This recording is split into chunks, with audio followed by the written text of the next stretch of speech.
مدت رضاعت کے بعد بچے کے نفقے کا کیا حکم ہے؟ چنانچہ اگر بچے کی ملکیت میں خود مال ہو تو مدت رضاعت کے بعد اس کے اخراجات اسی مال میں سے ادا کیے جائیں گے، اور اگر ذاتی مال نہ ہو تو باپ اس بچے کا خرچ اٹھائے گا۔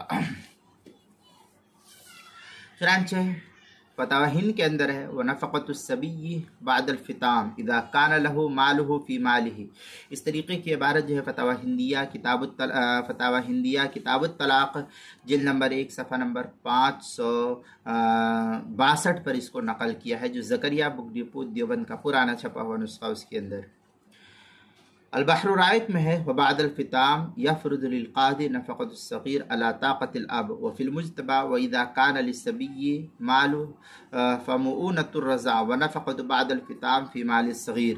اس طریقے کی عبارت البحر الرائق کتاب الطلاق باب النفقہ جلد نمبر 4 صفحہ نمبر 205 جز کراچی کا چھپا ہوا نسخہ اس کے اندر، کتاب المسائل 5ویں جز صفحہ 482 پر بھی اس کو نقل کیا گیا ہے۔